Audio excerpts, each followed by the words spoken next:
Hello, my name is Cynthia Sanchez, a member of the EPC team at Ashcroft. In this video, I'll be speaking with Dave DeLugo, the product leader for Ashcroft Temperature Products. In a previous video, Dave provided a quick overview of the RTDs and thermocouples, including how they work and when to use them. Today, Dave will take us through the ordering process of an Ashcroft S50 thermocouple and transmitter. It'll cover both the order requirements of the instrument and a step-by-step example of how to build the part numbers for the thermocouple, and transmitter. Welcome, Dave. Happy to be here. I hope I can simplify what many people think is a complicated process. To start, let's review the order requirements that people need to know about the physical, environmental, and certification requirements of the thermocouple before placing an order. For the physical requirements, the first thing you need to do is determine how the sensor will be mounted into the thermowell, the insertion length of the thermowell, and the diameter of the probe. The insert nominal length, which is labeled LN, is measured from the base of the head to the tip of the probe. The lag extension length, N, is measured from the base of the head to the center of the threads on the lag extension. The LN is calculated by adding the N length and the L length together. The N and the LN lengths are added to the end of the product code in millimeters. Inches are converted to millimeters by multiplying by 25.4. Environmental factors will be based on the location of your application. It will typically fall into one of two categories, hazardous or non-hazardous. A hazardous location is an area where there is a threat of a fire or explosion. Because there are flammable substances present, these locations are commonly found in oil and gas, chemical processing, pharmaceuticals, and mining. Once you know the location type, you'll be ready to select the sensing element, which can be a single or a dual thermocouple. There are a wide range of available heads. You should select the one that will perform best in your application.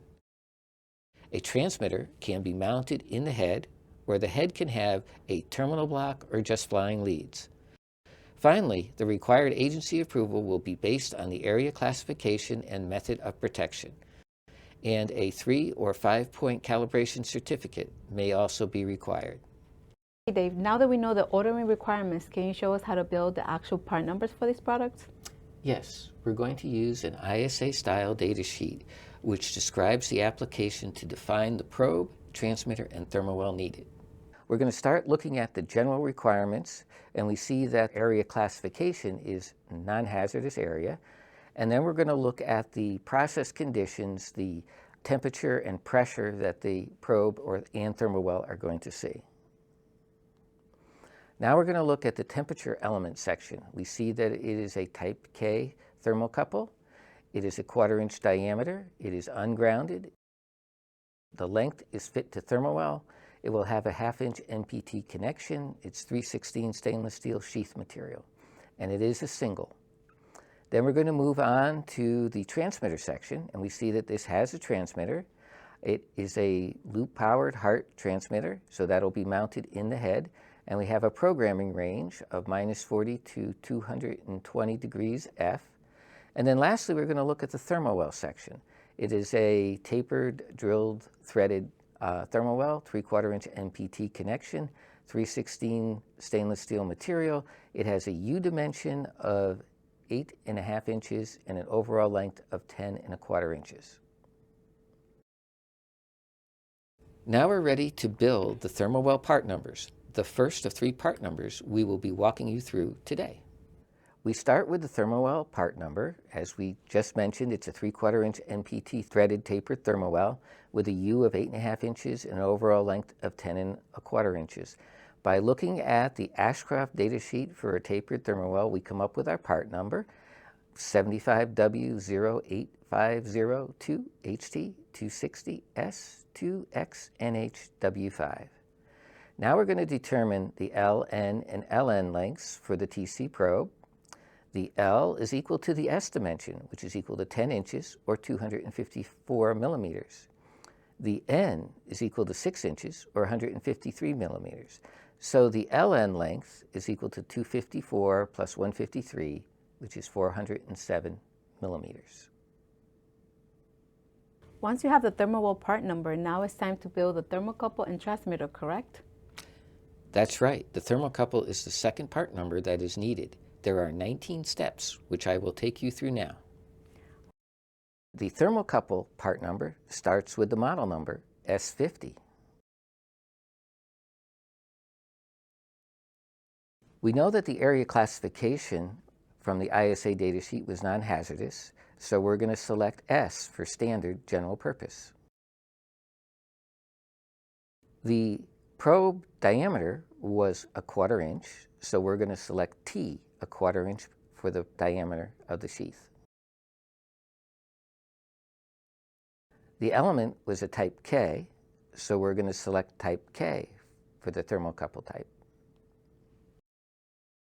The accuracy was standard limits, so we're going to select the code N.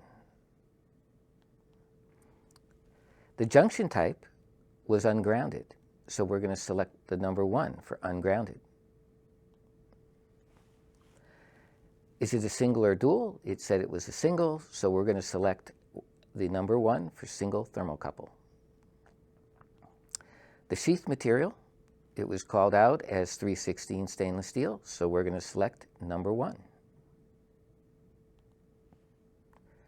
The head type called out as an aluminum screw cap head, and we know it is not for hazardous location, so we're going to select the head N, which is the aluminum screw cap head.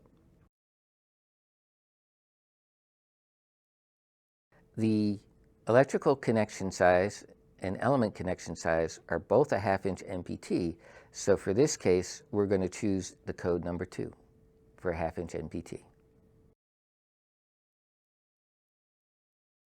This section is for selecting a cable gland if one was required. None was required in this application, so we're going to put a dash in without. Now in this section, we put an X for the nominal length. The nominal length we just calculated was 407 millimeters, which we will put at the end of the product code.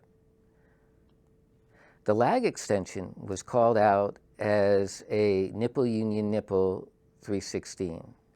So for this one, we've chosen to use the spring-loaded nipple union nipple, which is a R-S6. So put that in the product code.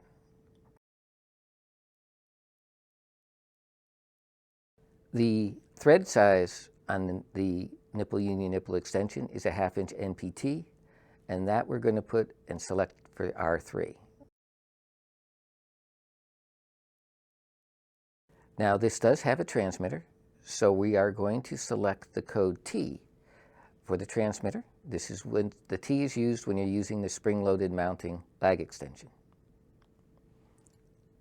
Now we go to the certification. Well, we know the area classification was non-hazardous, so there is no certification required, so we will put a dash there. There was no call out for a calibration certificate, so we're going to put 2 dashes there. And yes, this had a tag requirement, so we're going to put a T in there, in that, for the selection for a tag. Lastly, at the end of the product code, we're going to put the N equals 153 and the LN equals 407. This is the final product code for this application.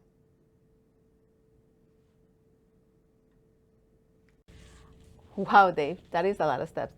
But having you walk us through each step helps simplify the process. Are we done yet?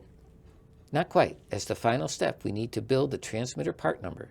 Let me take you through that now. We're going to review the ISA style datasheet specification, and basically we see from the specification that it's a loop-powered Hart transmitter with a programmed range of -40 to 220 degrees F. So we're going to look at the Ashcroft datasheet and see that we want to select a type transmitter, a PR5337A with the Hart output.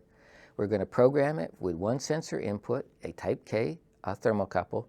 We're going to use an error signal of high alarm 22 and a 4 milliamp value of -40 and a 20 milliamp value of 220 F. To build that part number, again looking at the Ashcroft datasheet for transmitters, the first section is the 5337A. then it's a dash, and then P1, K, 22, 4 equals minus 40, F, and 20 equals 220F. Now on the screen, you can see the final 3 part numbers. The first one's for the probe, the second one's for the transmitter, and the third one is for the thermal well. This would be the parts for this application. Thank you, Dave. This has been very helpful. Is there anything else you would like to add? Just a reminder that Ashcraft also offers additional videos for RTDs and thermocouples that may be of interest to our viewers. For more information, go to ashcraft.com.